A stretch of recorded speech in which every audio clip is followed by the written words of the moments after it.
እጅግ ታላቅ የተባለ የፈጣሪ ተአምር ተሰምቷል። ወደ ቁልቢ ገብርኤል ሲጓዝ የነበረ ልዩ ባስ ቢገለበጥም ተጓዦቹ ሙሉ በሙሉ በሰላም መትረፋቸው ተገልጿል። ከሰዓት ያወጣል ከነደደው ገናናው መልአክ ቅዱስ ገብርኤል ወደ ደጁ ሲጓዙ የነበሩትን እንደዚህ እንደምታዩት መኪናው ተገልብጦ ነበር። ነገር ግን ሕፃኑ ቂርቆስን ቅድስት ኢየሉጣን አናንያ ወአዛሪያ ሚሳኤልን ከሰዓት እንዳወጣው ሁሉ አንድም ሳይሟጨሩ እነሱንም አውጥቷቸዋል። ምን አይነት ድንቅ ታምር ነው! ስለሱም እንመለከታለን። ለብፁዕ አቡነ ሳዊሮስ የመንበረ ፓትርያርክ ጠቅላይ ቤተ ክህነት ዋና ስራ አስኪያጅ፣ ለብፁዕ አቡነ ዲዮስቆሮስ ለቅዱስ ሲኖዶስ ዋና ጸሐፊና ለብፁዓን ሊቃነ ጳጳሳት በብረስ ሰላም ሀገር አቆይታ ያስረከበችውን ኦርቶዶክስ ተዋሕዶ ቤተክርስቲያንን ማንም እየተነሳ እንደዚህ ይሰድባታል። ማህበረሰቡንም እንደዚህ ሲሳደቡ የሚናገራቸው አካልም የለም። አሁን ትልልቅ ጦርነቶችን ያስነሳው ነገር አሁን ጦር የሚያማዝዘን ብዙ ትውልድ የበላብን ጉዳይ ምን እንደሆነ ልንገርህ። የሆነ ብሔረሰብና የሆነ ሃይማኖት የሀገር ባለቤት ነኝ ብሎ ተቀምጧል። የኢትዮጵያ ኦርቶዶክስ ተዋሕዶ ቤተክርስቲያናችን እንደምታወቀው ሁሉንም ተቀብላ የሁላችሁም ናት ብላ ሀገርን አስረከበች እንጂ የኔ ብቻ ናት የነዚህ ማህበረሰብ ብቻ ናት ብላም አልሰጠችም። ታዲያ አሁንም ይከሷታል። የሀገራዊ ምክክር ውስጥ ለኢትዮጵያ ኦርቶዶክስ ተዋሕዶ ቤተክርስቲያን ምን ምላሽ ይዞላት መጥቶ ይሆን? የኛ የኦርቶዶክሳውያን ምዕመናን፣ ካህናት፣ አገልጋዮች ሞትና መታረዝ እንዲሁም ደግሞ ከሀብትና ንብረት ማጣት ሀገራዊ ምክክር ኮሚሽኑ አጀንዳ ይሆን? ጠበቃና የህግ አማካሪ አያሌው ታነኝ። ይህ በየጊዜው የምንሰማው የሞት ዜና በቃን ማለት ያለብን ጊዜ ያለ ስለመሰለኝ ነው ይህንን የምሰራው። ምክንያቱም ዛሬ ላይ በማይመለከታቸው ይመለከተናል በሚሉ ሰላም እናስከብራለን በሚሉ አሸባሪ ነን በሚባሉ ሰዎች እንዲሁም ደግሞ በሃይማኖት ጽንፈኝነት በተፈረጁ ግለሰቦች እና ቡድኖች የኦርቶዶክሳውያን ሞትና መታረዝ በየዕለቱ እንደ ዜና ይዘገባል። ከዚያ በዝምታ ይታለፋል። በሀዲያና በስልጤ ዞን ቤተክርስቲያን እንደዚህ ተቃጥሏል። ምዕመናትም ሲጨፈጨፉ አድረዋል። በገዳም መነኮሳት በድሮን እየተጨፈጨፉ ይገኛሉ። ህፃናት፣ ምንም የማያውቁ ህፃናት እንደዚህ ሲሰማቀቁ እያየን እንገኛለን። ለመሆኑ ሀይ የሚለው አካል ማን ነው? ሀገራችን በሰማይ ነው ተዋሕዶ ከምትነካ የእናንተ አንገታችን ይቆረጥ። ምክንያቱም እኛ የሰማዕቷ የቅድስት አርሴማ ልጆች የቅዱስ ጴጥሮስ ልጆች የቅዱስ ጊዮርጊስ ልጆች። ሰላም ሁላችሁም በያላችሁበት ሀገርና ሰዓት አቆጣጠር ሰላም ብያለሁ። ሰላምታዬ ይድረስልኝ። እንኳን ለገናናው መልአክ ዓመታዊ ክብረ በዓል መታሰቢያ አደረሳችሁ አደረሰን። ይህ ቪዲዮ ከደረሳችሁ ቪዲዮውን ላይክ፣ ሰብስክራይብ፣ ሼር በማድረግ ለተወዳጅ ክርስቲያናዊት ወንድሞቻችን እንድታደርሱል በትና እጠይቃችኋለሁ። ሁለት ድግስ ነው ዘመድ አዝማድ ጥሩ፣ ያሳደገን መልአክ ይከብራል መንበሩ። ሁለት ድግስ ነው ዘመድ አዝማድ ጥሩ፣ የሐዋሳው ገብርኤል ይከብራል መንበሩ። ምን አይነት ታምር ነው! ቅዱስ ገብርኤል ከነደደው ከሳቱ ያወጣል። የቅዱስ ገብርኤል ወዳጆች ወደ ገናናው መልአክ ወደ ቅዱስ ገብርኤል ወደ ሚነክስበት ቦታ እየተጓዙ ነበር። ነገር ግን በድንገት መኪናው ተገለበጠ። ቅዱስ ገብርኤል እነ ቅድስት ኢየሉጣን እነ ቅዱስ ቂርቆስን ሕፃኑ ቂርቆስን ባወጣበት መስቀሉ እነሱንም አወጣቸው። ከሳት ያወጣል ከነደደው ይሄው ቅዱስ ገብርኤል ወዳጆቹን ከሳት አወጣቸው። እጅግ ታላቅ የተባለ የፈጣሪ ተአምር ተሰምቷል። ወደ ቁልቢ ገብርኤል ሲጓዝ የነበረ ልዩ ባስ ቢገለበጥም ተጓዦቹ ሙሉ በሙሉ በሰላም መትረፋቸው ተገልጿል። ዛሬ ማለትም ሐምሌ 16 ቀን ከአዲስ አበባ ተነስተው ወደ ቅዱስ ገብርኤል ንግስ በማምራት ላይ በነበሩ ምዕመናን ላይ ታላቅ የእግዚአብሔር ጥበቃና ተአምር ተፈጽሟል። ከቀኑ 8 ሰዓት ገደማ በሂርና አካባቢ በሚገኘው አደገኛ ቁልቁለትና እንዲሁም ደግሞ ጠመዝማዛ መንገድ ላይ ተጓዦች የጫነው ልዩ ባስ የህዝብ ማጓጓዣ ተሽከርካሪ ከፍተኛ የሆነ የመገልበጥ አደጋ አጋጥሞታል። ነገር ግን የቅዱስ ገብርኤል ተአምርና እንዲሁም ደግሞ የፈጣሪ ምህረት ታክሎበት በባሱ ውስጥ በነበሩ ተጓዦች ላይ ምንም አይነት የአካልም ሆነ የህይወት አደጋ ሳይደርስ በሰላም መትረፍ። ይህ በእንዲህ እንዳለ ሰውን በፍቅር መቀበል የሚያውቁበት ድሬዎች አባቶችን እንደዚህ ተቀብለዋቸዋል።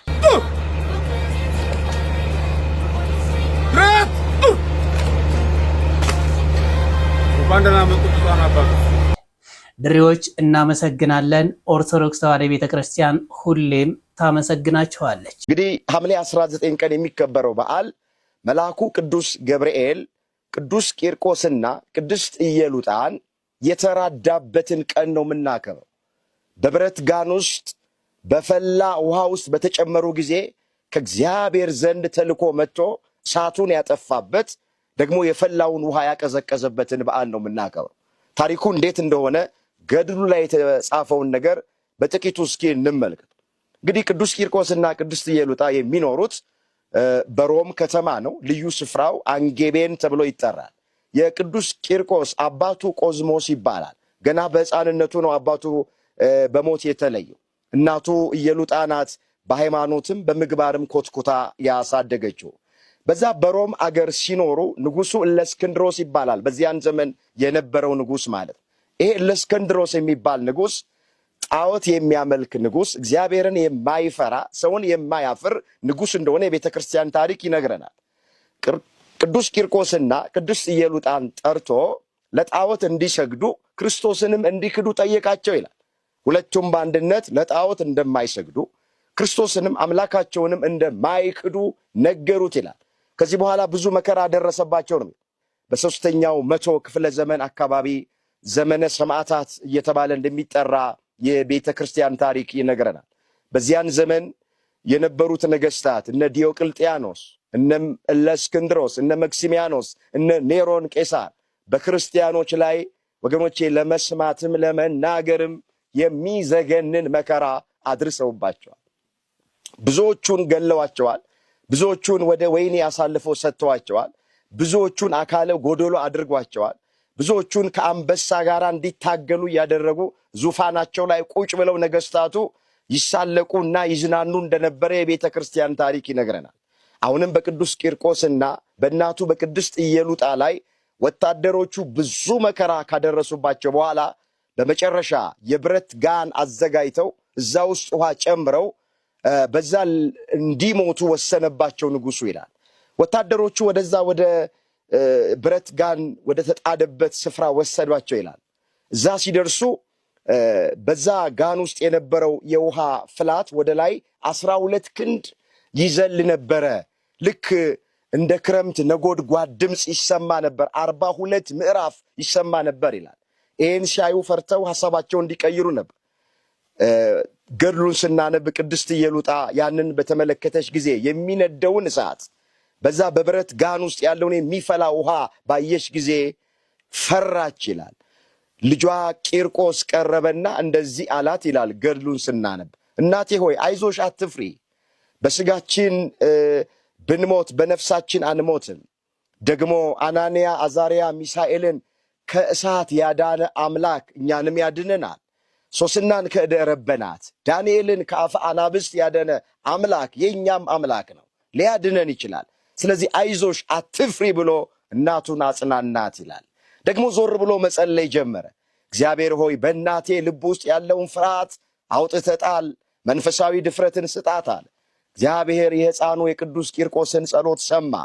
ለቅድስት ኢየሉጣ ፍርሃት ከልቧ አውጥቶ ጣለና መንፈሳዊ ድፍረት ሰጣት ይላል። ወዲያው ቅድስት ኢየሉጣ ለልጇ ለቅዱስ ቂርቆስ እንደዚህ አለችው፣ ልጄ ሆይ ምንም እኔ በስጋ በወልድህ እናት ብሆን አንተ ግን በመንፈስ አባቴ ነህ። አሁን በልቤ ውስጥ ያለው ፍርሃት ርቋል፣ ገድላችንን እንፈጽም ብላ አለችው። በዚህ በጋን ውስጥ ያለው ውሃ በለመለመ መስክ እንደሚፈስ ጠል መስሎኝ እየታየ ነው አለች። ወዲያ ወታደሮቹ እጅና እግራቸውን ይዘው ወደዛ ወደ ብረት ጋን ውስጥ ወደሚፈላ ውሃ ውስጥ ወረወሯቸው ይላል። ቅዱስ ገብርኤል እየበረረ ከእግዚአብሔር ዘንድ ተልኮ መጣ። ርዕሳችን እነሆ ገብርኤል እየበረረ መጣ የሚል። ቅዱስ ገብርኤል ከእግዚአብሔር ዘንድ ተልኮ መጣ። በስመ አብ ወወልድ ወመንፈስ ቅዱስ አሃዱ አምላክ አሚን። በክርስቶስ መከራ በምትካፈሉበት ልክ ደስ ይበላችሁ። አንደኛ ጴጥሮስ ምዕራፍ 4 ከቁጥር 13። እንግዲህ መልአኩ ቅዱስ ገብርኤል ዓመታዊ ክብረ በዓል በደማቅ ተከብሮ ይውላል። ጌታችን መድኃኒታችን ኢየሱስ ክርስቶስ በወንጌሉ ይህንን ከጥበበኞችና ከአስተዋዮችን ሰውረ ለሕፃናት ስለገለጥክላቸው አመሰግንሃለሁ ብሎ እንደተናገረው ሕፃን ቂርቆስ በጥበብ ተሞልቶ እናቱን አትፍሪ በማለት ስለ ክርስቶስ በሚመሰክርበት ጊዜ ጣል ቅዱስ ገብርኤል ያዳነበት ዕለት መታሰቢያ ሆኖ ይውላል። በዚህ በሐዋርያት ሥራ ምዕራፍ 23 ከቁጥር 11 ላይ በኢየሩሳሌም ስለኔ እንደመሰከርህ እንዲሁም በሮሜ ትመሰክርልኝ ዘንድ ይገባሃልና ተብሎ ቅዱስ ጳውሎስ እንደተነገረው ቅዱስ ቂርቆስና እናቱ ቅድስት ኢየሉጣ ስለ ክርስቶስ በአደባባይ መስክረው በሰማዕትነት ያረፉበት ዕለት መታሰቢያ ነው። በረከታቸውና ረድኤታቸው በእኛ ላይ ይደርብን። ወስብሐት ለእግዚአብሔር። ይቆየን። እናመሰግናለን። ገናናው መልአክ ሀገራችንን እንደዚሁ ከሳት ከነደደባት እሳት ያውጣልን። ቅዱስ ገብርኤል ሕፃኑ ቂርቆስና ቅድስት ኢየሉጣን ከነደደ እሳት እንዳወጣቸው ክርስቲያኖችን በየቦታው የሚጨፈጨፉ ወገኖቻችንን አሁንም ያውጣልን። ሁላችንም ለበዓሉ እንኳን አደረሰን። የቅዱስ ገብርኤል ረድኤቱ በረከቱ በሁላችንንም በኦርቶዶክሳውያን ላይ ይደርብን። የዘመን መቁጠሪያ አዘጋጅታ እዚህ ባደረሰች አሁንም በኦርቶዶክስ ተዋሕዶ ቤተክርስቲያናችን ላይና በአንድ ማህበረሰብ ላይ ጥርስ ተነክሶበታል። ይቺ ቤተክርስቲያን የምትፈልገው ኢትዮጵያ የሁላችንም ናት፣ ሁላችንም በጋራ እንጠቀምባት አለች እንጂ ሌሎቹንም አላሸሸችም። እንደሚታወቀው በርካቶችን ተቀብላለች። ለበርካቶችም ያዘጋጀችውን ማዕድና ሀገሪቱን አስረክባለች። ታዲያ ለሷ ላይና በአንድ ማህበረሰብ ላይ ለምን ጥርስ ተነከሰበት? ለዚህስ ምላሽ የሚሰጥ አካል ለምን ጠፋ? በየጊዜው የሷ ምዕመናንና የአንድ ማህበረሰብ ዜጎች ሁሉም እየተነሳ ይጨፈጭፋቸዋል። ለዚህ ምላሽ የሚሰጠውስ ማን ነው? ጋዜጠኛዋ የተናገረችውን እንከታተል። አሁን ትልልቅ ጦርነቶችን ያስነሳው ነገር፣ አሁን ጦር የሚያማዝዘን ብዙ ትውልድ የበላብን ጉዳይ ምን እንደሆነ ልንገርህ። የሆነ ብሔረሰብና የሆነ ሃይማኖት የሀገር ባለቤት ነኝ ብሎ ተቀምጧል እና ድሮ ፌዴራሊስቶች ሲሉት በዚህ ልክ እንደዚህ ሽታው የሚሰነፍግ አይመስለኝም ነበር። በዚህ ልክ አይመስለኝም ነበር። ግን ለካ መሬት ላይ ያለው ሀቅ ይሄ ነው እና አሁን ሲገባኝ ሁሉም ሰው የዘራውን ነው እያጨደ ያለው። ቶለሬት የማያደርግ ትውልድ ተነስቶ እየተበቀላቸው ነው ብዬ ነው በቃ የደመደምኩት። እንግዲህ እንደሰማችሁት ነው ሀገር ባቆየች ኦርቶዶክስ ተዋሕዶ ቤተክርስቲያናችንና አንድ ማህበረሰብ ስሙን አልጠቀሰችውም እየሰደበች ትገኛለች። ይቺ ጋዜጠኛ ናት። ጋዜጠኛ ማለት ሁሉንም በኩል አይኑ የሚያይ ነበር። ነገር ግን የሀገራችን ዜጎች ሀገራችን ላይ ያለው ሁኔታ ሁሉንም አንሸዋሮታል። ሁላችንም የምንፈልገው ኢትዮጵያ የሁላችንም ሆና ሁላችንም በአንድነት የኛነት ስሜት እንዲሰማን እንጂ ይሄኛው የከሌ ነው ይሄኛው የከሌ ነው መባሉን አንፈልገው። ሀገራዊ ምክክር በአሁኑ ሰዓት እየተመከረ ይገኛል። የኢትዮጵያ ኦርቶዶክስ ተዋሕዶ ቤተክርስቲያንን ችግር ያስቆም ይሆን ይህ ሀገራዊ ምክክር? የኛ የኦርቶዶክሳውያን ምዕመናን፣ ካህናት፣ አገልጋዮች ሞትና መታረዝ እንዲሁም ደግሞ ከሀብትና ንብረት ማጣት ሀገራዊ ምክክር ኮሚሽኑ አጀንዳ ይሆን? ጠበቃና የሕግ አማካሪ አያሌው ታነኝ። ይህ በየጊዜው የምንሰማው የሞት ዜና በቃን ማለት ያለብን ጊዜ ያለ ስለመሰለኝ ነው ይህንን የምሰራው።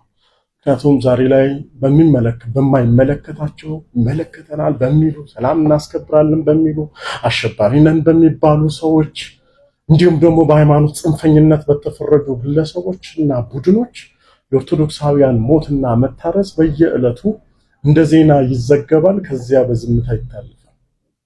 በዝምታ ታልፎም ደግሞ ኃላፊ የሚሆኑ ሰዎችን ኃላፊ ይደረጋሉ ብለን ስንጠብቅ ሌላ ሞት እንሰማለን።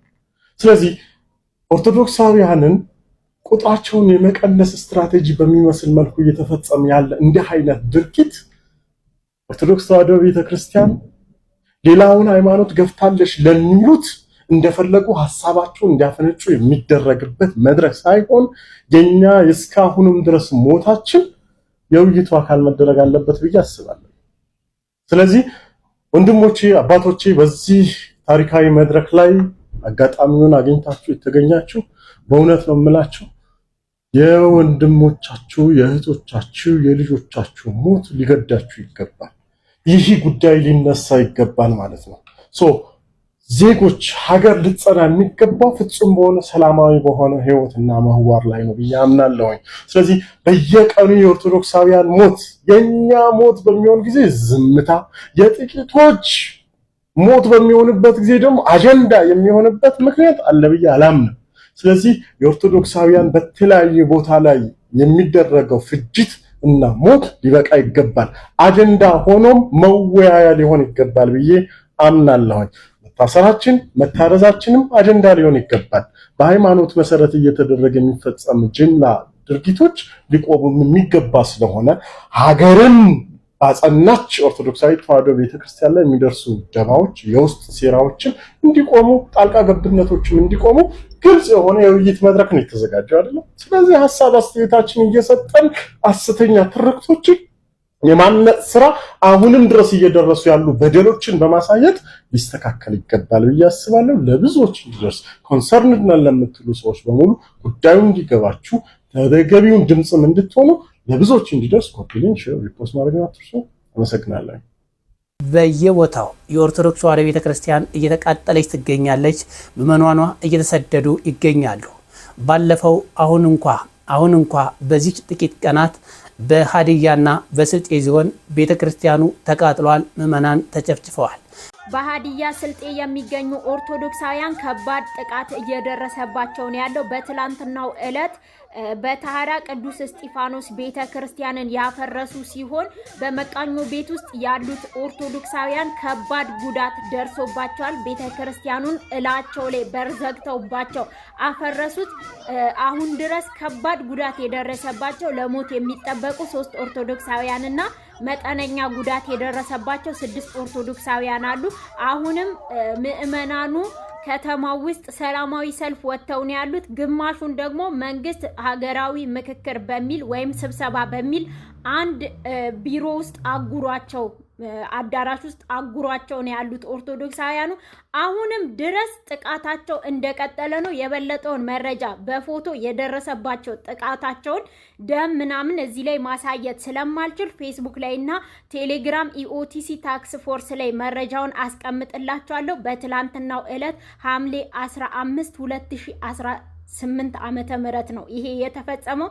እንግዲህ በትላንትናው ዕለት እንዳያችሁት ነው በአማራ ክልል ኦርቶዶክሳውያንን ገዳም ውስጥ ገብተው እናቶቻችንን እንደዛ ገዳም ውስጥ እንደገደሏቸው አሁንም በዛው መጠን ኦርቶዶክሳውያን እየተገደሉ እየሞቱ በየሰበቡ በትንሽም በትልቅም ጉዳይ የሚሞተው ኦርቶዶክሳዊ ነው። ሃይማኖት ተኮር ጥቃት፣ ቤተክርስቲያን ማፍረስ። ባለፈው ለታ ድምጽ ሲሆን የነበረው የቅድስት ሥላሴ ቤተክርስቲያን በመንግስት ደረጃ ከፍርድ ቤት ቤተክርስቲያኑ ይፍረስ ብለው መግለጫ ይዘው መጥተው ቤተክርስቲያንን ያፈርሳሉ።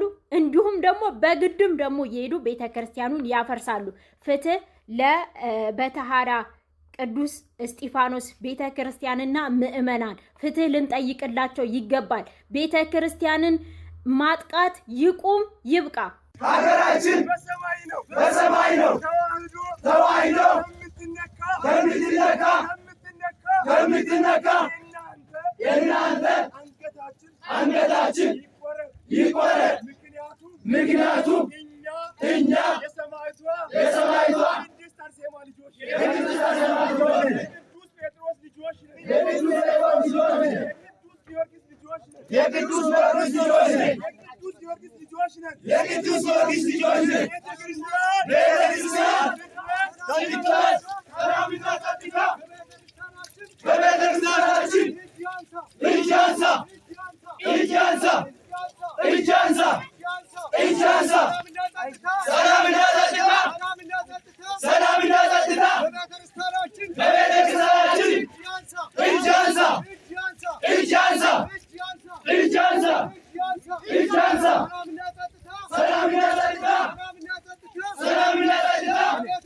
አሳዛኝ ዜና ተሰምቷል። በደቡብ ክልል ቤተክርስቲያን ሙሉ በሙሉ የፈረሰ ሲሆን በኦርቶዶክሳውያን ላይ ጥቃት ተፈጽሟል። ሁላችሁም ይህንን ቪዲዮ ሼር፣ ኮፒ ሊንክ፣ ሪፖስት በማድረግ ለሚመለከተው የፍትህ አካላት እንዲደርስ አቅም ስጡትና ድምጽ ሁኑን በማለት ምዕመናኑ ጥሪያቸውን አስተላልፈዋል። በኢትዮጵያ ኦርቶዶክስ ተዋሕዶ ቤተክርስቲያን በሀዲያና ስልጤ ሀገረ ስብከት በአመሁ ወረዳ ቤተ ክህነት በበታሬ ሃምቦሮ ቀበሌ በሚገኘው በታችኛው በታሬ በቅዱስ እስጢፋኖስ ስም በተሰየመው መቃኛ ቤተክርስቲያንና በምዕመናን ላይ ጥቃት መፈጸማቸውን ተገልጿል። ይህንን አሳዛኝ ድርጊት አስመልክቶ ሀገረ ስብከቱ መግለጫ አውጥቷል። እግዚአብሔር አምላክ ለተጎዱትና ለተደበደቡት ወገኖቻችን መጽናናት ይስጥልን እያል ወቅታዊ ታማኝና ፈጣን መረጃዎችን ለማግኘት የፕላስ ምልክቷን መጫናችሁን አዘንጉ።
ባለፈው ሁለት የገዳም አባቶች በገዳም ባሉበት ቦታ ድሮኗ ወደ ቤተ ክርስቲያን መጥታ ገዳሟን አቃጥላለች።